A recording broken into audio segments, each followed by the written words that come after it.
बेटा हमारा जो नेक्स्ट टॉपिक है वो है इन्वेस्टमेंट अप्राइजल मेथड। इन्वेस्टमेंट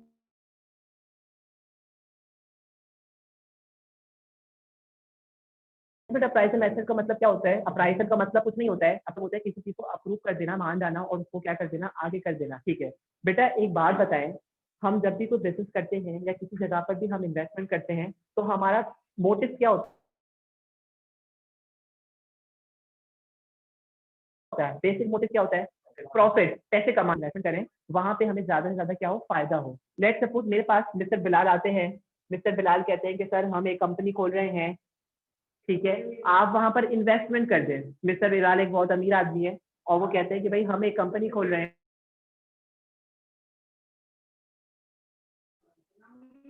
हैं और आप भी वहां पर इन्वेस्टमेंट कर दें। मैं मिस्टर बिलाल मुझे कहते हैं कि सर आप 1 लाख रुपए क्या करें, कंपनी के अंदर इन्वेस्ट कर दें। आज 1 लाख रुपए इन्वेस्ट कर दें क्योंकि अभी हमारा बिजनेस जो है वो स्टार्टिंग बिजनेस है, स्टार्टिंग पे चल रहा है, तो हम इन्वेस्टमेंट इस वजह से क्या कर रहे हैं, कम ले रहे हैं। ठीक है, मैंने भी मिस्टर बिलाल को बोला, मैंने मिस्टर बिलाल को बोला कि बिलाल अगर मैं तुम्हारी कंपनी में फायदा होगा, बदले में मुझे क्या मिलेगा? बिलाल साहब मुझे कहते हैं कि सर जो आज 1 लाख रुपए आप हमें देंगे वो 1 साल के बाद आपको 1,20,000 होकर मिलेंगे। आप आज 1 लाख दे दो, आपको जो 1 साल के बाद पैसे मिलेंगे, खुश हो जाता हूँ। मैं बहुत खुश हो जाता हूँ, मैं जल्दी से अपने घर पे जाता हूँ, अपने घर वालों को बताता हूँ कि भाई मुझे 1 लाख रुपए दे दो, मेरे अकाउंट में 1 लाख रुपए जमा करवाओ, मुझे इन्वेस्टमेंट करनी है। मुझसे पूछते हैं कि भाई तू कहाँ इन्वेस्टमेंट कर रहा है, मैं कहता हूँ तो कि भाई 1 लाख रुपए अगर हम आज जमा करवाएंगे तो वो 1 लाख रुपए 1,20,000, वो कहते हैं कि वो जो 1,20,000 है वो तुझे कब मिल रहे हैं। मैं अपने भाई को कहता हूँ कि वो मिस्टर बिलाल कहते हैं कि आपको जो 1,20,000 है वो आज से लेट सपोज 2 ईयर्स के बाद मिल रहे हैं, 2 साल के बाद मिल रहे हैं। आज 1 लाख रुपए दो, 2 साल के बाद 1,20,000 ले लो। मैं भाई बहुत खुश हुआ, मैंने अपने भाई को भी मशवरा दिया कि तुम भी यहाँ पर क्या कर लो, इन्वेस्टमेंट कर लो। लेकिन हमारे यहाँ पर एक हमारे स्टूडेंट थे मिस्टर हारिस इस्लाम, तो उन्हें इस बात का पता चल गया कि मिस्टर बिलाल जो है वो हमारे सर से 1 लाख लेकर उनको 2 साल के बाद हारिस इस्लाम कहते हैं कि 1,20,000 दे रहे हैं। हारिस इस्लाम क्योंकि सीए के स्टूडेंट थे, तो उन्होंने कहा कि सर रुक जाएं, रुक जाएं, क्योंकि आपने क्या नेट प्रेजेंट वैल्यू का कॉन्सेप्ट नहीं पढ़ा, या आपने टाइम वैल्यू ऑफ कॉन्सेप्ट का मतलब नहीं पता। टाइम वैल्यू ऑफ मनी का कॉन्सेप्ट क्या होता है कि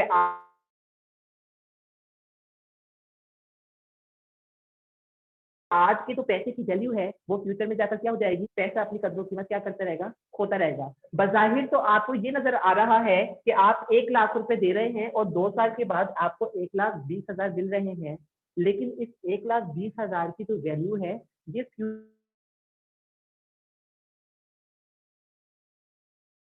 फ्यूचर वैल्यू नहीं होती, 2 साल के बाद वाली। अगर आज डाल देते हैं, जो इन्फ्लेशन रेट है, जो पैसे की वैल्यू जो कम हो रही है, अगर उसको डिस्काउंट कर देते हैं और आज की वैल्यू पे लेकर आते हैं तो देखें उसकी वैल्यू क्या बनती है। हमने कहा लेट सपोज हमारी इकोनॉमी के अंदर जो हर साल पैसे की जो इन्फ्लेशन आती है, हर साल पैसे की वैल्यू 20% डिक्रीज हो जाती है। हर साल पैसे की वैल्यू 20% से डिक्रीज हो जाती है। ठीक है, ये 1,20,000 कहाँ रखे हैं? ये 1,20,000 हमारे पास सम का फॉर्मूला है, सम इज इक्वल टू, बताएं, present value multiply by 1 + i⁻n। Sum mister Bilal मुझे ऑफर कर रहे हैं 1,20,000 का। ठीक है, उसकी आज प्रेजेंट वैल्यू क्या है ये हमें नहीं पता। 1 + कितने परसेंट से हमारे पास इन्फ्लेशन आ रही है इकोनॉमी में? 20% से। हम बहुत महंगे दौर में चल रहे हैं। हमने कहा 0.2। कितने साल के बाद ये मुझे ये ऑफर कर रहे हैं? 2 साल के बाद। तो मैं अगर आज मिस्टर हारिस इस्लाम मुझसे ये काम करवा रहे हैं, मिस्टर हारिस इस्लाम कह रहे हैं कि सर ये वाला फॉर्मूला लगाएं और इससे बताएं कि आपको असल में आज पैसे कितने मिल रहे हैं। मैंने जब ये फॉर्मूला लगाया तो मुझे कितने पैसे मिले बताएं? 83,333.33। जब मैंने ये आंसर देखा तो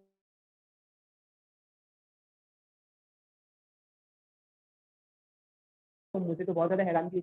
इत्तेफाक से मेरे भाई कहा कि ये देखें आप क्या करने जा रहे थे, आप दे रहे हो 1 लाख रुपए और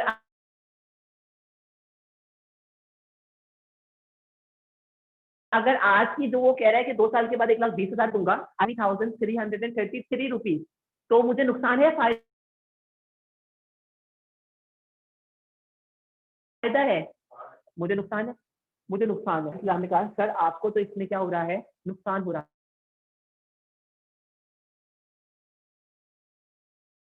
क्या हो रहा है इसमें, नुकसान हो रहा है। तो बेटा बताइए, जिस जगह पर हमें नजर आ रहा है कि मुझे नुकसान हो जाएगा जाकर फ्यूचर के अंदर, इसका मतलब मैंने अपना वक्त जाया किया, 2 साल अपने 1,00,000 रुपए जाया कर दिए। इससे अच्छा कहीं और लगाता, खुद बिजनेस करता, तो कुछ ना कुछ कमा सकता था इसके ऊपर। बल्कि मेरे पैसे जो मैं लगा रहा हूँ, इन्वेस्टमेंट भी रिकवर नहीं हो रही है, उससे भी कम पैसा मुझे मिल रहा है, मतलब मुझे लॉस हो रहा है 2 साल के अंदर, 2 साल में लॉस हो रहा है। तो ऐसी जगह पर हम इन्वेस्टमेंट नहीं करते। इन्वेस्टमेंट अप्राइजल मेथड का मतलब ही क्या होता है कि आपके पास वो मेथड जो आपको बताएं कि कौन सी जगह आपके लिए सुटेबल है इन्वेस्टमेंट करने के लिए और कौन सी जगह पर आपको इन्वेस्टमेंट नहीं करनी। इन्वेस्टमेंट हम उस सूरत करते हैं जब हमारे पास प्रॉफिट आ रहा होता है। अगर यहाँ पर लेट सपोज 1,20,000 ही मुझे मिल रहे होते आज की प्रेजेंट वैल्यू, तो मैं खुशी खुशी इन्वेस्टमेंट कर देता। ऐसा होता नहीं होता? अगर प्रेजेंट वैल्यू मेरे पास आती है 1,20,000 या प्रेजेंट वैल्यू 1,10,000 आ जाती यहाँ पर, तो मैं इन्वेस्टमेंट कर देता, क्योंकि मुझे इन्वेस्टमेंट में क्या हो रहा है, फायदा हो रहा है। दे रहा मैं 1,00,000 हूँ, बदले में मुझे क्या मिल रहा है, 1,10,000 मिल रहा है। तो इन्वेस्टमेंट अप्राइजल मेथड क्या होता है, एक अप्रूवल होता है। आप एक चेक करते हो, जो जितनी भी बड़ी मल्टीनेशनल कंपनीज होती है, जो भी इंडस्ट्रीज होती है, जो भी मैन्युफैक्चरर्स होते हैं, प्रोड्यूसर्स होते हैं, वो जब प्रोडक्शन करते हैं या किसी का कोई भी प्रोजेक्ट जब एक्सेप्ट करते हैं, तो पहले वो इन्वेस्टमेंट अप्राइजल मेथड के थ्रू गुजरते हैं। इन्वेस्टमेंट अप्राइजल मेथड क्या बताता है, उनको बताता है कि क्या आपको इस प्रोजेक्ट में इन्वेस्टमेंट करनी चाहिए या नहीं करनी चाहिए। करनी चाहिए, किस सूरत करनी चाहिए,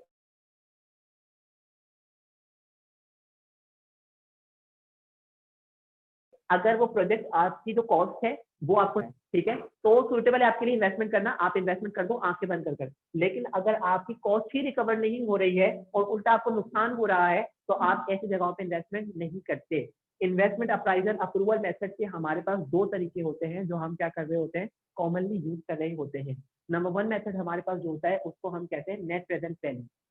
नेट प्रेजेंट वैल्यू कॉन्सेप्ट क्या होता है, नेट प्रेजेंट वैल्यू का मतलब ये होता है कि आपने आज जो आउटफ्लो किया अपनी जेब से, उसकी प्रेजेंट वैल्यू, आज जो आउटफ्लो किया वो तो प्रेजेंट वैल्यू पर ही है, ठीक है। और फ्यूचर में उसके बदले, आउटफ्लो करने के बदले आपको जो इनफ्लोज आएंगे ना, जैसे ये इनफ्लोज आ रहा था 1,20,000 का, फ्यूचर में मिलना था, 2 साल के बाद मिलना था, उनकी प्रेजेंट वैल्यू। इन दोनों को आपस में क्या करो, कंपेयर करो। अगर आपकी इन्वेस्टमेंट ज्यादा है और आपकी इनफ्लोज जो है वो कम है, फ्यूचर में मिलने वाले पैसे कम है, तो आप ऐसी जगह पर इन्वेस्टमेंट ना करो। अगर आपकी कॉस्ट कम है और आपको मिलने वाला पैसा क्या है, ज्यादा है फ्यूचर में, तो आप ऐसी जगह पर क्या करो, इन्वेस्टमेंट करो। नेट प्रेजेंट वैल्यू का मकसद यही होता है जो मैंने यहाँ पर मिस्टर बिलाल और मिस्टर हारिस इस्लाम वाले एग्जाम्पल में बताया। इसी चीज का नाम है नेट प्रेजेंट वैल्यू। हम एक क्वेश्चन अटेम्प्ट करते हैं जिससे हमें ज्यादा क्लियर हो जाएगा कि नेट प्रेजेंट वैल्यू जब हमारे पास आएगी तो हम उसको किस तरीके से क्या करेंगे, डील करेंगे। ये तो हमने सिर्फ एक ही बात की कि ये मुझे ऑफर कर रहे हैं